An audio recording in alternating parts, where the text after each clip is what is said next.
Which on our previous Patreon-only episode about Marvel, we all sang the theme tune. Presumably you're talking about ba-da-da-da.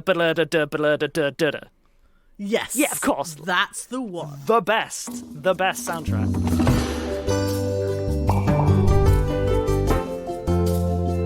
Rusty Quill presents Enthusiasm.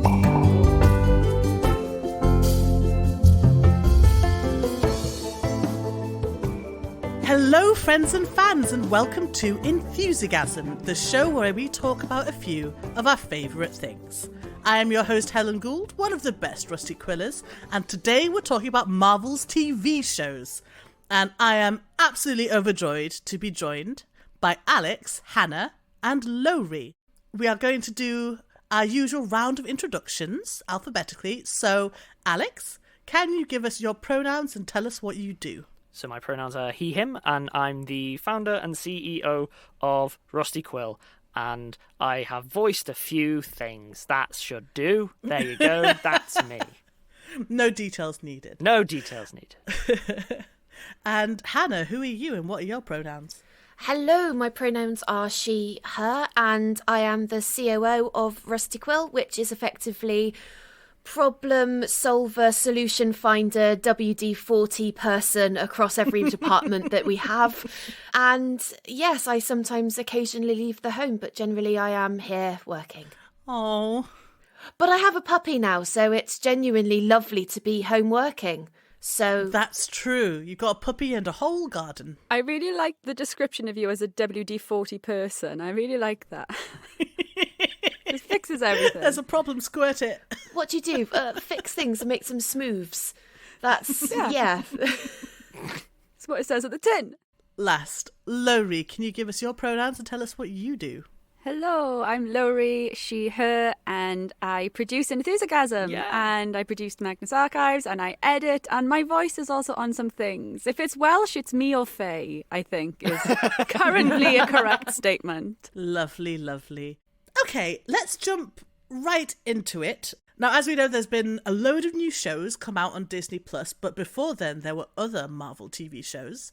We may touch on those as well. I would like to know what people's favourites are out of the ones that have come out so far. I'm going to have to think about this. There was Jessica Jones. There was Luke Cage.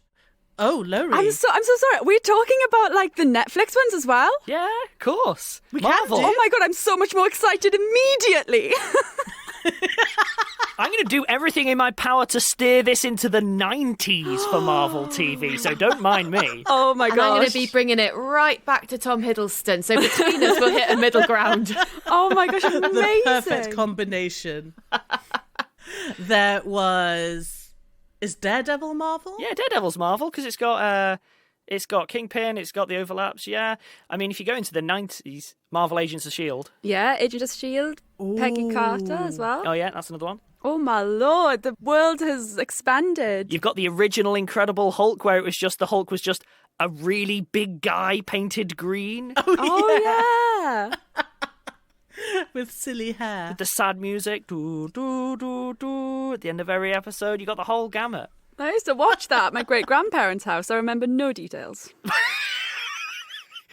Oh, and I guess there's the X-Men series. Yeah. Oh, classic. Which on our previous Patreon-only episode about Marvel, we all sang the theme tune. Presumably you're talking about ba-da-da-da. Yes. Yeah, of course. That's the one. The best soundtrack. The merger has happened.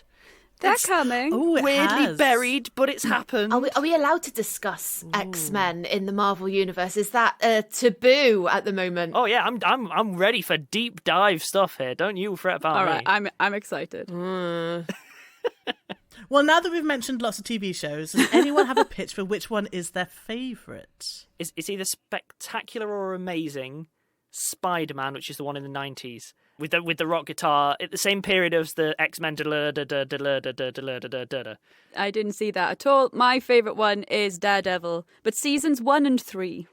Not so hot in season 2, if I recall correctly. What happened in season 2? I can't remember. I think it just got That's the it's problem. really violent all the way through, and I think maybe Punisher had come out around about that time, and I was just, Yes, there's it's just so Punisher much violence, which normally I'm not that fussed about, but I was like, I'm kind of done seeing him get hit. So are you on board then with season 3, which, if I remember correctly, is like ninjas all the way down? Yeah, look. It's just I'd had a all rest. ninjas. What's the problem? Ninjas. Too many, not enough. Ninjas. Ninjas, ninjas, ninjas. I'd had a break from the violence, so I was back in.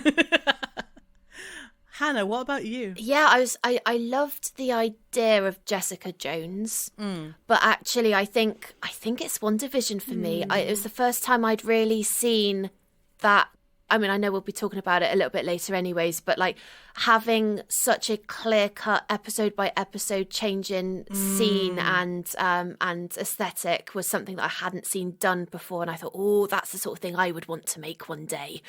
So that's always good. But yeah, I think WandaVision for me. My favourite so far has been What If, which is also the most recent one.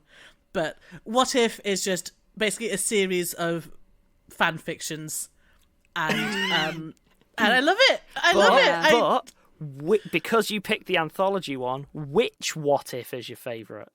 I do have I think it might be the Doctor Strange one. Yeah.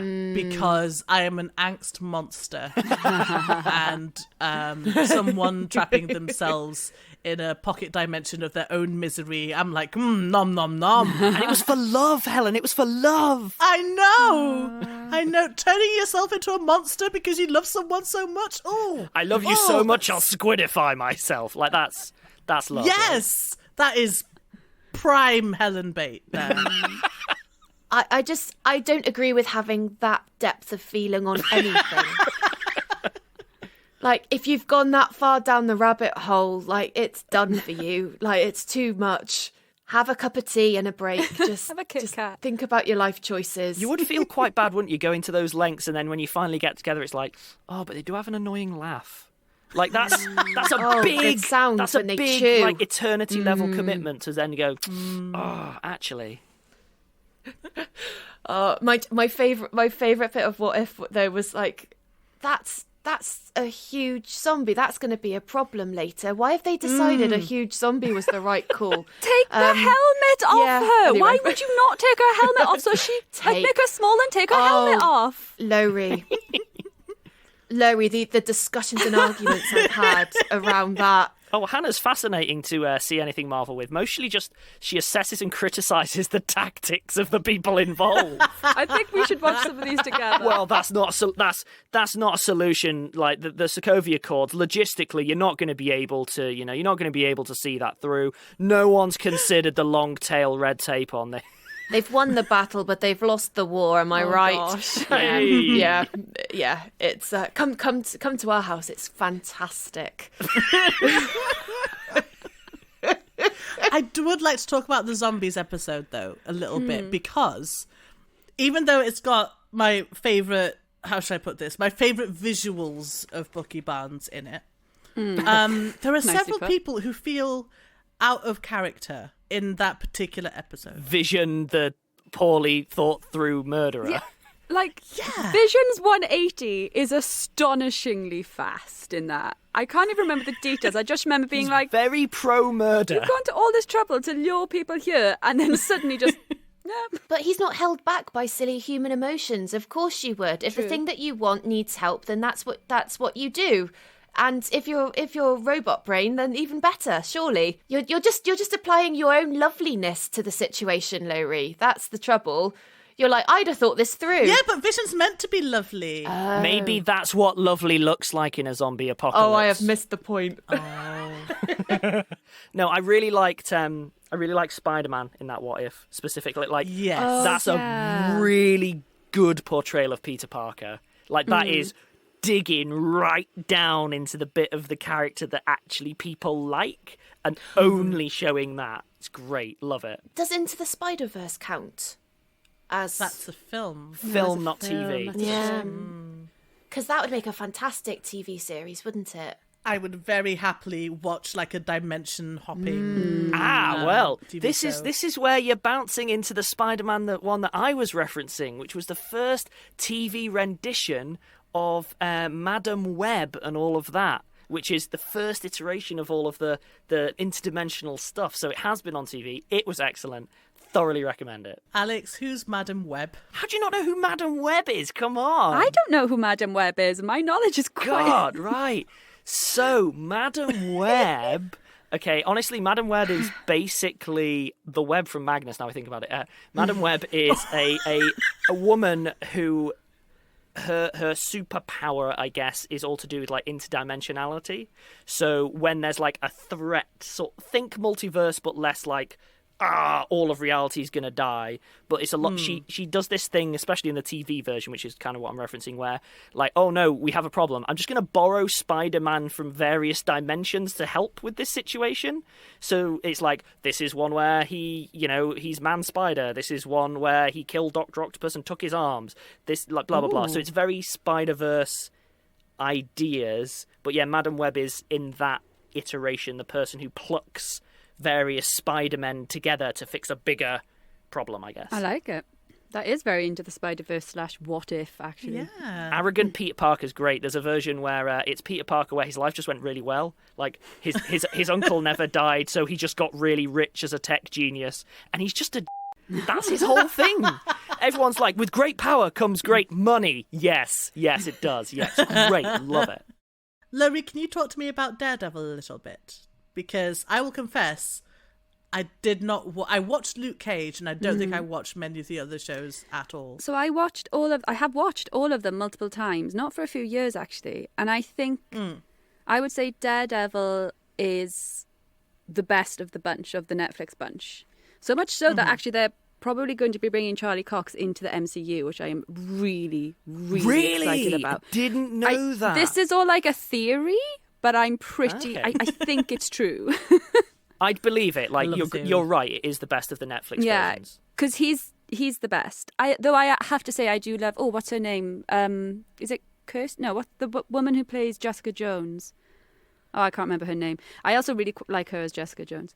I think Jessica Jones is my second favourite one. What was your question, Helen? So just talk a bit about Daredevil. Yeah, just tell me why you liked it, because I haven't seen it. Do you know, I really liked the fighting, and I'm not like an expert in it at all, which is kind of funny that is then why I got tired of it in season 2, or maybe that does make sense. I don't know. I think for me it was something that it was very visceral. Like, you really feel all the punches that he gets. It has a really great corridor fight scene where it's all like one shot that I just remember watching over and over again, being like, they must have cut somewhere here, but it's just really, really well choreographed and pulled off and like well rehearsed. And it's like 10 minutes long, isn't it? Don't know if it's 10 minutes long, but it is really long, and it's like really narrow. Like, they're fighting in a corridor and there are doors coming in and out of the corridor, and like, I wasn't very aware of audio back then, but my memory of it is that like they really take time over the moments in the fight where everyone's just exhausted and you'd be like, okay. And then someone gets up and then you just start fighting again. And, you know, I can't even remember what the plot is. Like, who are the big... Oh, it must be Kingpin. It must be Kingpin. Oh, yeah, season one's Kingpin. Like, best like, so good. Like, just the acting, the performers.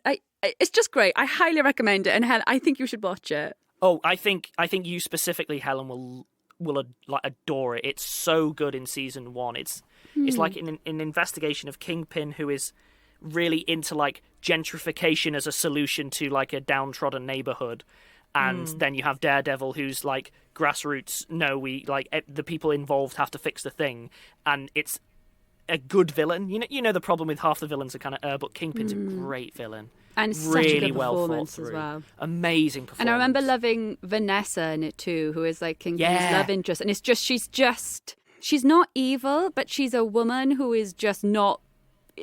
She doesn't have to be redeemed. She just is who she is. And she falls in love with this guy who is arguably quite evil. Well, maybe not evil. It's not a good person. And there's no apology for it. And I love that. I'd include him amongst like all of the Marvel villains as one of the best Marvel villains, including films. Ooh, yeah. He's really good. Claim. And really let's hope that if they do bring Charlie Cox into the MCU, Vincent, is it... I don't know how to pronounce his surname. It's a D apostrophe and O something. I'm going to have to look this up. Anyway, let's hope they bring him in as well. Oh, yeah, you've got to bring both. I never saw it. It sounds like I've been missing a trick. It's what got me... I think that actually might be what got me back into Marvel. were those shows. Ooh. I guess I would have been late 20s when they came out. I can't remember, actually. Gosh, it is quite a long time now, isn't it? No, let's Yeah. not play that game. That's a sad game. Oh, no. That way madness lies. So, Hannah, you said that one of the things you liked about WandaVision was that it sort of skipped genres and like time periods in each episode. Did you have like a favourite one of those? Oh, yeah. So I really, really enjoyed the first 1 or 2 episodes. That sort of I Love Lucy, sort of Sabrina the Teenage Witch type. Puff, and then you can see the strings coming on to take things away. And like, I'm very aware how much time and money it would have cost to make it look so low grade value, sort of towards what it used to be. I just think it's such a wonderful thing that it was like a love letter to each decade of iconic television, and that it didn't really show that was what it was doing. It didn't let the audience in on that until you sort of watch 2 or 3 episodes and you sort of go, oh, I see what they're doing now. They're going up in sort of 10-year bouts. And I just hadn't seen that done before. So it was a real feat of, I think, creativity with a new medium. Well, not that new, actually, now that we're talking about Daredevil and Jessica Jones and stuff like that. I kind of like knew for the sort of Disney time of the Marvel Universe anyway. It was a really clever, I think, way of moving away from expectation of sort of the Marvel film stuff in a way that Winter Soldier didn't do, but that was the point. Yeah, I just think it was such a wonderful show that I think you'd be proud of to have been a part of. I'd have loved to have made something like that. Especially costuming. They did a stunning. I really was good gonna job on say. the costuming. Yeah. I mean, the research on everything, props, costumes, set, was amazing.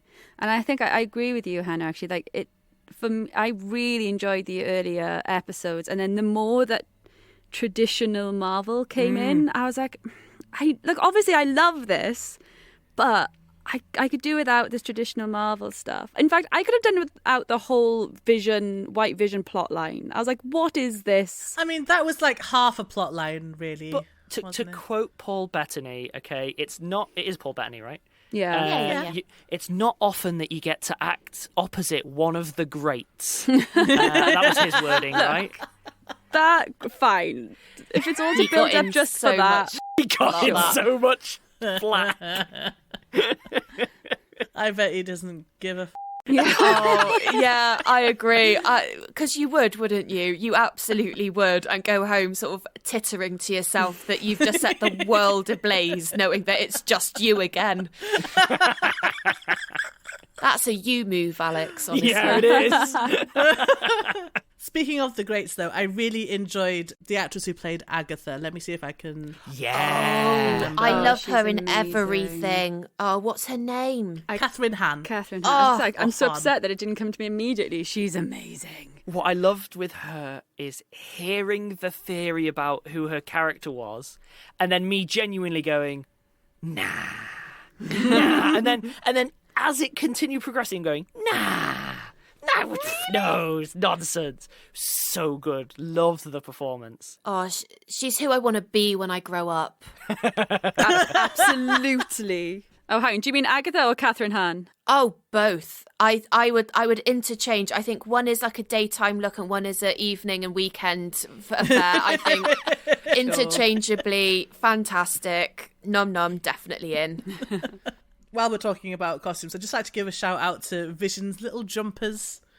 His little business casual look. Exactly. They were great. That was very cute. He feels like a jumper kind of guy. He does. Yeah, they nailed that. Although, I will say, one of the things that I liked at first and then was a bit disappointed by was they brought in Quicksilver from the... Oh, the fake out. I Yeah. hated that. That felt cheap. I was because Yeah. I really like the X-Men Quicksilver, actually. Same. I prefer that Quicksilver. too. I think it's a better Quicksilver portrayal. But yeah, the Quicksilver bit wasn't particularly necessary, I don't think. And I agree with you, Laurie. I think I'd have loved to have seen a sort of Marvel Universe thing like WandaVision that just didn't deal with any of the superhero Yes. Just a look at a drama that was within the universe. I'd have loved Daredevil that. came close to that. Daredevil did come close to that, because as much as he has like the whole superhuman hearing thing, it's mostly about a lawyer who goes out and then beats up the people that he can't catch legitimately. Like that's it. Like that's Like it for Rich Robin Hood. Honestly, yeah, like that's sort of the that's sort of the premise until it gets very ninja-y. There are a lot of ninjas. So why are there a lot of ninjas? Because they're the cause of and solution to all problems, apparently. One of the big villains is the Hand, which is like an ancient ninja. A ninja hand. Yeah, organization. And also like the whole thing about Daredevil is that he is, I can't remember how is he trained? He's trained by a ninja. Like, you know. Yeah, he's trained by another ninja. It's hand-to-hand combat, fight with mistakes. He's an urban ninja, trained by ninjas, fighting ninjas who are also at war with a different type of ninja. And all of this is after, like, a really gritty examination of the nature of urban sprawl and poverty within dense macroeconomic environments. And then someone goes, also ninjas? Ninjas, yes, ninjas, more ninjas. Defenders is very good as well, and also quite ninja-y, but... There's just there's some great team-ups in Defenders. You just get past Iron Fist being there and then it's great. Can we talk a bit about Falcon and the Winter Soldier in terms of how, to me, that feels like it was a TV show that was a Marvel movie split up into 6 or 8 episodes rather than a TV show of itself, if that makes sense. I think, Alex, I can't remember actually if it might have been you who I was having this chat with ages ago. We've discussed this, yeah. Because that was the one that was supposed to come out first, right? But because of COVID, WandaVision came out first. So I think actually was your theory, Alex. Well, yeah, no, it's a thing I've spoken to a couple of people about, which is it's so contextual driven, where if you take the TV order that we have, which is WandaVision, Falcon, Winter Soldier, and then Loki, the original order, the first 2 were swapped. But the reason for that from like a strategic planning point of view was to ease people into the idea of watching high budget Marvel TV instead of sort of lower budget Marvel TV like Daredevil and so on, but, you know, like real like cinematic quality, but just sequential. So they were like, right, we'll make something that feels like an MCU movie, but chopped up, and then we'll get the weird stuff to get into, because it effectively it goes... Marvel Winter Soldier are meant to get you used to Marvel TV. Then WandaVision meant to be, look at the crazy things we can do if you just let us. And then Loki was meant to be a setup for multiverse stuff so that people are used to weirdness via WandaVision and the conceit via Loki. But when you invert them, you end up with them having to take a massive gamble at the time, like a huge gamble going, are people going to be okay with WandaVision? Everyone loved it. And then you know that some poor producer sat in a room going, people are going to be really bored by what we've made next. Like, this is just a film, and it's good, but it's not I Love Lucy plus, you know, Space Wizards. And I think it must have been a set of very awkward conversations where they saw it through, and I think they executed well, but I think it's a very different world if you swap those background, and it makes a lot more sense as a sort of thematic through line, I guess. Training your audience. Yeah, exactly. Basically is what it is, right? Ring the bell and you get more Marvel. You know I will ring that bell every time. Thing is, it came out at a time as well with the whole COVID thing where people really wanted new and exciting stuff. Yeah, a bit more escapism. I think if you had no COVID and it was in the original order, it would have worked and it would have guided people in. I think with pandemic, it's actually better in the order that they did it in, because like Laurie says, people were so craving, I need something new to occupy me, like properly new, not just stuff I feel like I've seen before. So people, and I sound like I'm dunking on it, I did like it, but people are more willing to sort of accept the return to norm via Winter Soldier, having seen, okay, I know you've got some big bananas stuff in the works, you know? And I think on that note, we're going to take a break, and when we come back, we've got to talk about Loki, because we haven't talked about Loki yet. And ninjas. We haven't talked about ninjas. Oh, yeah, there are ninjas in some of them. Hello, everyone. Helen here, who you probably know from Rusty Quill's first podcast, Rusty Quill Gaming, or from our chat show, EGSM.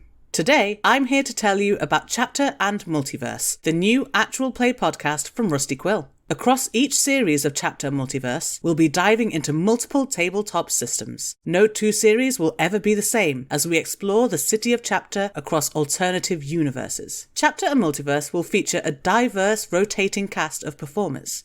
In our first series, GM Maddie Searle will be running a campaign of Masks: A New Generation, designed by Brendan Conway. She will be joined by Ahmed Al-Jabri, Laurie Ann Davis, Lydia Nicholas, and Pip Gladwin as intrepid young superheroes in the metropolis of Chapter, with Kareem Cronfley as the Eternal Tavern Keeper. Search for Chapter and Multiverse wherever you listen to your podcasts, or visit www.rustyquill.com for more information. Enjoy!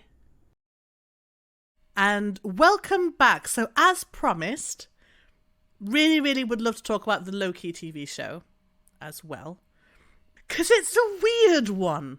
It's a really weird one. I've got such mixed feelings about it. At the risk of being the cinema nerd for a second, amazing mise-en-scène, really strong visuals that blended really well with the soundtrack. It had such a strong feel to it. Like, you can look at a still or any of the soundtrack or anything and you immediately know what it is. It is so deliberately A Clockwork Orange does massive space bureaucracy, but it works. Directorially, it's a very strong play, I think. Beautifully crafted thing. To stick with the positives, I was not expecting to enjoy what's-his-face that says wow so much. Owen Wilson. Owen Wilson. Right. Revelation. He was the best thing. How pleasant was that character to be around? Yeah. Just every moment you're like, ooh, yes, more of you, whatever you're doing. It's just fun. I saw a tiny little snippet of Owen Wilson talking about Tom Hiddleston as part of the sort of circuit of this. And he said, "Oh yeah, Tom Hiddleston was really sweet, and we were talking about like previous stuff that we'd done." And he said, "Oh, and of course, I did Hamlet at such and such a place in this theatre." And then he said, and then there was the most British pause of all time, and he says, "Have you ever played Hamlet?" And he said, and I just laughed and I couldn't do much more with that. No, Tom Hiddleston, I haven't played Hamlet. But he was so good. He was so good. We never got to see him on a jet ski. No. I'm hopeful for. I loved how into jet skis he was, and it wasn't a thing. It wasn't a plot point. It didn't come up. It's just, this character just really likes jet skis. It kind of is a thing though, right? Because I think that was a little clever thing that they did as well. It's like, before the TVA employees are all from Earth and all, what do they call them, variants? Yeah. Yeah. It's putting things from their previous life in. And I was like... Yeah, absolutely, it fits. It's a fun, completely divorced from the world around him point that I was like, I love you so much now. I love that you like jet skis. I don't know why, but I'm just in. I'm now very in with you as a character. But them as a pairing, I thought worked really well as Shouldn't well. have. Like that. Absolutely no, but did. their chemistry, I believed in it. I have to admit, more than I did with Falcon and Winter Soldier. I felt like they had a better, more sincere chemistry as a twosies. And that beat down in episode 1 where it's just like, cool, here's your life on the screen, blah blah blah. Like it's a good chunk of episode. It is episode 1 I'm thinking of, where it's Owen Wilson's just like, cool, I'm going to deconstruct your entire character in 5 minutes, and then we're going to move the series on from there.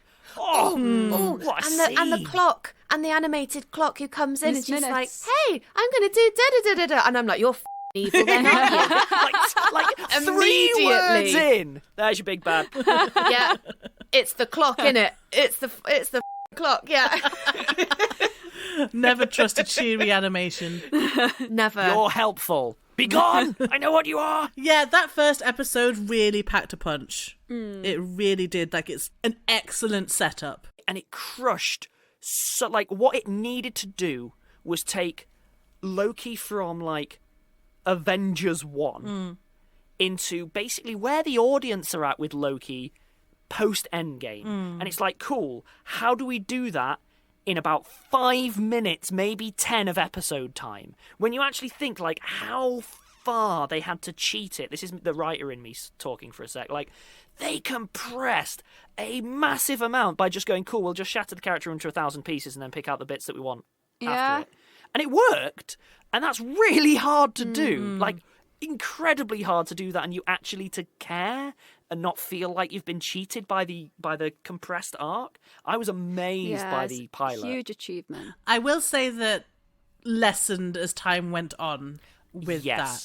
Because the decisions that Loki was making started to become decisions that I did not recognize as being Loki decisions. Did they feel imposed by a writer, do you think? Well, I mean, they were. No, but what I mean, though, is that, like, did it feel like that was someone trying to deliberately steer a character to a certain point as opposed to following what the character wanted to do organically? Yes. And also, this is really petty, right? But there's, I think it's the third episode. Go on, do it. It's the third episode where they get to, like, they're in, like, the middle of an apocalypse. And there's a building falling, and Loki stops it with his powers, and, like, you know, they're able to get away from that collapse, right? And that is, like, the most powerful that we see him.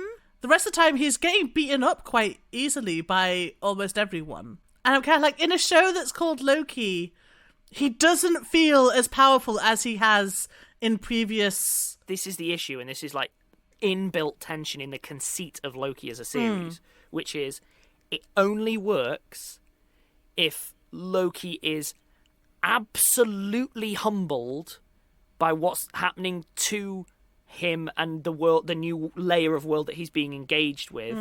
But at the same time, Loki's meant to be a big deal. Yeah. And so there's this hard tension between how do you have Loki as the, you know, the shattered protagonist in a Kafkaesque nightmare, also high status sex pot mischief maker. Like, those are... I can tell you exactly how you do that. And instead of having a female counterpart as part of the story arc, you just put Richard E. Grant in side by side from the first episode. That's how you have sex pot and also completely humbled individual in one go. You just need Richard E. Grant in a yellow suit. And you'll be normally set. Hate like a cameo. Well, not normally hate, but like cameos can be so bad. But Richard E. Grant, I'm like, yeah, I'm in, love it. Yes, yes. I'm genuinely want to see more of old Loki. Yeah. Via Richard E. Grant. Like I would genuinely love to see. I'm a Loki that made it long enough to actually get some perspective, and so all of my actions are way more like considered and measured. Like, I would old man love... Loki, like Wolverine. Logan, absolutely. I would love to see. I'd love to see more of old Loki. Going back a little bit, I think part of what sold the so I'm not a huge Tom Hiddleston fan, which sometimes I found is controversial. I don't know, but so I really wasn't looking forward to Loki. Well, not that I wasn't looking forward to it, but when I saw the trailer, I was like, oh, I actually think I might enjoy this. And then I was so surprised at how much I enjoyed the first few episodes. And I have to say that him watching his life, he did that so well. Like, I felt that when he saw... Like, I didn't get in Endgame. No, is it Infinity? Loki dies in Infinity War, yeah. I didn't feel emotional at that in the film. Watching him watch it on TV, I was like, oh, that got me. That was real good acting. Well done. Yeah. When I was watching it, I kept thinking of, if you've seen Interstellar, the bit where main character, I've forgotten his name, is... watching how many years have passed while they were messing around on the planet. Yeah. And don't get me wrong, I'd argue that's a more potent performance of the two. Yeah. But at the same time, that's what kept coming up in my head, is it hits that same, hi, actor, I'd like you to do some acting. How much? All of it. And you've got 2 minutes. Go. And a go. Yeah. Yeah, it's stuck with me, and it bore a lot of faith from me. Same. Like, that opener was so strong, I was like, you could give me, like, 3 terrible episodes and I'm still going to be on board, because that was such a strong opener. And I don't think they underserved either after that. It's just, it has an angle to it, and it isn't up all the way. Do we want to talk a little bit about the finale? Of Loki specifically? Yes. The fact that Loki and What If and WandaVision are all exploring the multiverse. And I suspect we'll all be drawn into Doctor Strange and the is it Multiverse of Madness? Yeah. It's Doctor Strange's Multiverse of Madness, and then you've got Spider-Man No Way Home. Is it not the other way around? I think Spider-Man's coming out first. Spider-Man's coming out first. Yeah, sorry, I didn't put those in order. I meant those are the two cinema films that are explicitly like multiverse. Yeah, which I am so excited for. I am so stoked.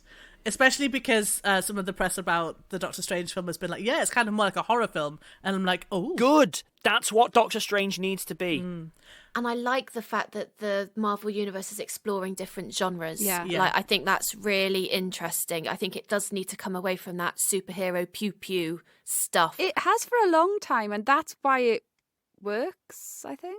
Really, them leaning into that is a very yes, please thing. Yes. But the reason I bring it up is because I want to talk about Kang the Conqueror. Yes. Yeah. Who I absolutely love as a character. An incredible backstory. And I really liked the performance. He's effing amazing.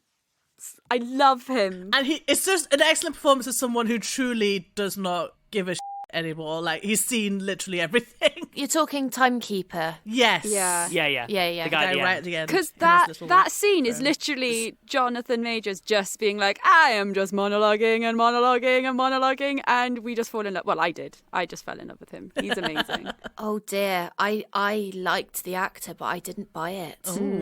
Oh. That's okay. So yeah, even hotter take, I didn't mind the performance, and I thought it had a lot going for it. I don't actually like Kang the Conqueror as a character. I'm talking outside of like the TV. Like, I know I used to collect like the comics for various things and blah blah blah back in the day, so I know a little bit more of certain elements. And I always struggle with Kang the Conqueror as being a cool, you've saved the universe, now save more universe. Sure. Like it always feels like jumping the shark in terms of stakes. So it's a weird one where I have a bit of an odd divorce where like the portrayal, I'm like, okay, yeah, I see where you're going with that. I'm interested. But what role Kang the Conqueror is filling, it's going to need to be handled really well, because Kang the Conqueror can just turn into, I'm big and powerful, what's your thing? I hate you, anything else? No! Because what we saw for the Timekeeper was a Kang the Conqueror variant, specifically the only one that wasn't a conqueror. Yeah, the only one who was a little bit chill. So you're not going to see that portrayal again. You're not. And that worries me a little bit, because then I'm thinking, right, if that's the one that I'm never going to see again, does that mean that all of the others are going to be what I'm afraid of, which is, I'm going to get you. Rah. Hopefully they'll have one that's like that, and they'll kill him immediately, and then they'll have much more interesting, nuanced ones. This is my hope. It doesn't leave an awful lot of space for development as a character if you're already at the very top tip of the mountain, I guess. But again, that's not a Loki-specific thing. I think that's just a character. When you're in charge of universes, I don't think that gives you much wiggle. To bring it back around to What If, then, the Watcher is in a similar kind of position. Yeah. And he also fascinates me as a character. But as a narrator, you couldn't ask for a more perfect thread through the series. Oh, yeah, great Really casting. good plot device, if absolutely nothing else. Yeah. And I like how he gradually turns up more in like the backgrounds of the episodes. Yeah. I'm trying to like spot him. I'm like, ooh, there he where is. There's an eye. There's my lad. I'm more of a fan of the What If Watcher than I am of the Loki equivalent. The What If portrayal of the Watcher is interesting as well, because like historically in the comics, deliberately, and this is kind of the point of the character, the Watcher's very rarely humanized. Like, very rarely, the Watcher is meant to be like this. It's almost like the Marvel equivalent of the Holy Ghost. It's like this ineffable, ephemeral being that's occasionally there, and if you really want to raise the stakes, someone notices the Watcher, and you're like, oh, hello. No one notices the Watcher. But for this one, you actually, and again, I'm not going to spoil final episodes because I haven't seen. But the idea that there is any kind of motive for the Watcher is interesting to see. I haven't seen much of that outside of like the What If TV series specifically, and it must be very hard to write. That's interesting. I haven't noticed a motivation for the Watcher. Have I not been paying attention? It's that little hints that he wants to, Like the implication of I'd love to help. Yeah. Oh, okay. He yeah, clearly sure. cares about what's happening. He gives a shit, yeah? And that's the thing that's interesting, is very often the Watcher can feel beyond cold, like almost like, you know, like because the Watcher is so removed from events, the idea of a Watcher who's like, oh, I wish I could. Who's feeling it? I won't, but I wish I could. Like, yeah, I wasn't expecting it. I really wasn't expecting it at all. What I'm wondering about What If is how much of it they are, if it is just to prep the audience to really get behind multiverses, or if they are planning on bringing any of it over. And that's making me think of The Eternals, which I know is a film, but like the fact that, you know, they're going to have to justify so hard that they've done nothing. And they're suddenly like, well, you know what? Let's interfere. There's a lot of admin and filing that needs to be done in the superhero-dom. Do you have any idea how many risk assessments you have to file before you save the The world? health and safety on this stuff, honestly. Because Captain Marvel could get away with it because, like, she's just the one superpowered person, and Earth was basically fine until people started meddling around with things and drawing attention to themselves. But yeah, there's like 7 Eternals or something. To be really, really cynical in a way that even for me, I'm not that cynical. What If has historically for Marvel been really useful because it is a wall that you can throw ideas at and see what latches. It's a sandbox. There is an entire comic run of Marvel Zombies because there was, if I remember correctly, there was like one nod to it once. Everyone loved it and they went, right, off we go.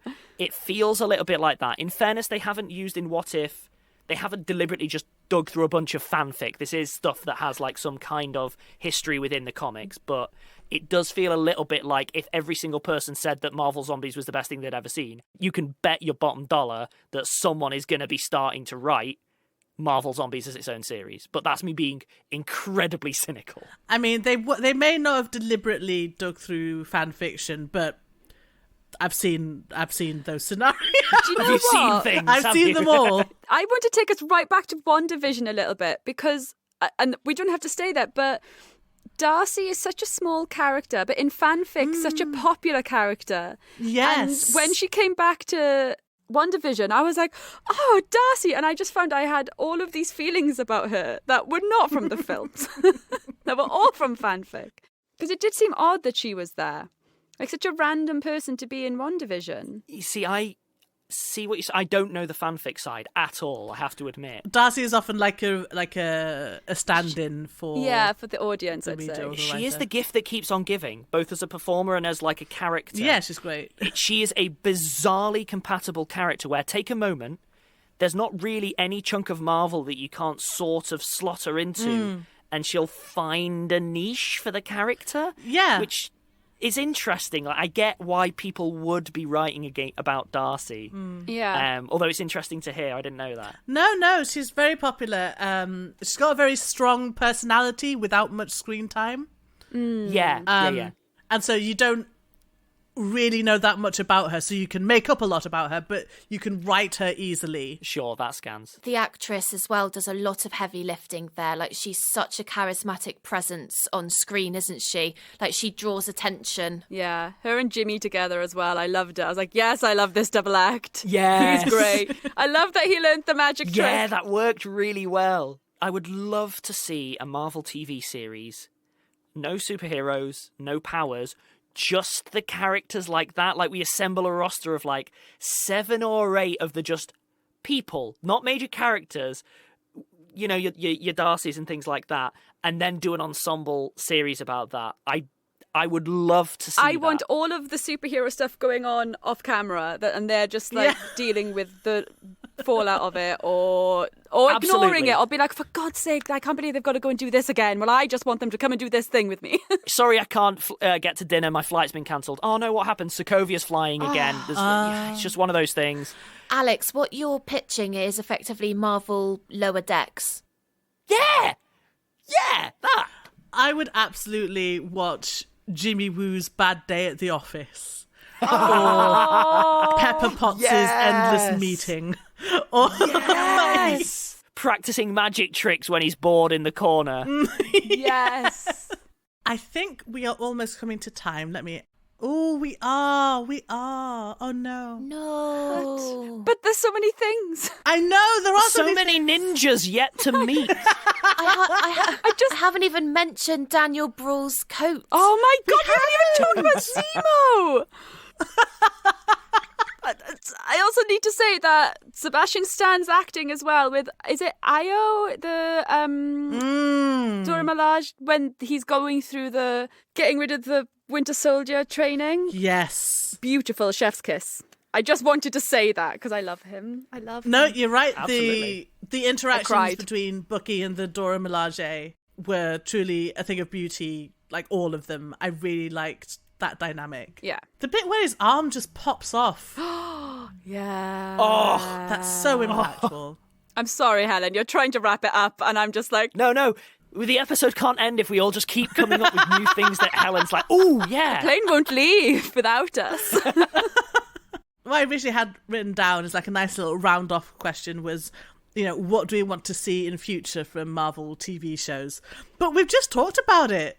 We've just said we want to see the mundane characters just try to be normal while someone's jumping off skyscrapers and stuff. I'd love it if it were made in a similar style to the British Office as well. Oh my god, yes, just looking into the camera like, all right, so Thor flying past in the background. Pepper Potts giving a side eye to the camera when someone says something ridiculous, and wouldn't that be fantastic? Yes, it would be. Oh, then okay. Who are your B characters you'd want in it then? I've started you off with your Darcy. Yeah.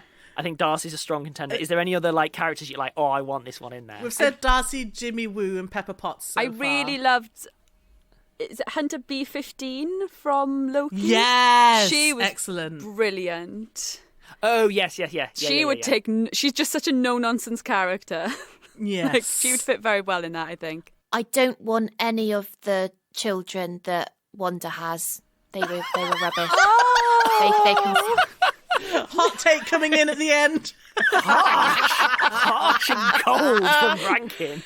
No, I don't want them as interns. I don't want them turning up at that office space in any capacity at all. Oh my gosh, I want I only know her as Anya from Buffy, but I thought she was going to have a really big part in WandaVision because she's an actor people know. Who was she? You know, Anya from Buffy, the blonde woman in Emma Caulfield. She the one who cuts her hand in the early episode and then it's all a bit weird and then... Oh, yes. I just because of who she is. She wouldn't be good in our TV show, actually. I'd put Valentina in as a head of HR type person. Who's Valentina? She's the one that comes in at the end going, boo-hoo, that was bad. Take my card, I'll make you rich. Just don't worry. Morals, no, you don't need them. Yeah. She's the one who takes John What's-His-Face under her wing. Laurie, you'll know this one. Daredevil's law partner. I've forgotten his name. Is it Foggy? Foggy, yeah. I'd put Foggy in there as well. Yeah, I like him too. I guess that's kind of his role in Daredevil, actually, is to be that person. A little bit. The one looking into the camera. Well, Disney hit us up. We found probably in terms of casting, the cheapest show that someone's going to pitch you. But I like it. I'd watch it. Yeah, you've got 4 viewers here. Cut, print. We'll make millions. Cut the check. What's the name of the lead bodyguard from the Wakandan Guard? Okoye is the general, and then Io is the one who is in Falcon Winter Soldier. I realise that she hasn't been any of the television yet, but I just want her in everything that I ever see ever again. I think that's a valid take, frankly. She's very good. Yeah, I'd like to see her just sorting out something small scale. Yeah. And just be like, this is so below my pay grade, but she's stuck there for some reason. The birthday party for one of the directors. Quietly simmering. Seething. Quietly seething, but still getting on with it, yeah. Yeah, something like that. I'd love a bottle Popping episode. balloons when no one's looking with a spear. Yeah, I'd love a bottle episode, because I like bottle episodes anyway, but just something where someone is in a silly situation, stuck in the same room. But yeah, okay, we're definitely at the end of the episode now. No, Helen. What about this other great thing? What else? No. I am taking a stand. I'm putting my foot down with a firm hand, and I am going to say thank you for listening, everybody. This has been We Talk About Marvel TV a Lot and Have Lots of Feelings. Thank you so much. Thank you, all of you, for coming on and talking about it with me. Thank you for letting us near you on this wonderful occasion. I've loved every single moment of it. Thank you for continuing to enable my chaos. That is basically my role. I was just so happy to get to talk in this episode, because usually I'm watching you all talk and feel like, I want to join in. I'm so happy that you got to join in on this one, Lowry. But for now, it's goodbye from me. Goodbye. And it's goodbye from them. Do you want to say goodbye, everyone? Bye, everyone. Of course you did.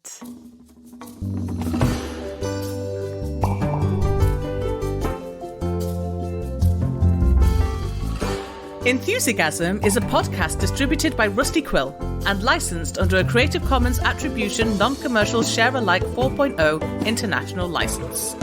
It is directed by Helen Gould, produced by Lowry Ann Davis, with executive producers Alexander J. Newell and April Sumner, and edited by Marissa Ewing, Tessa Vroom, Maddie Searle, Jeffrey Niels Gardner, and Catherine Ranella. Thanks for listening.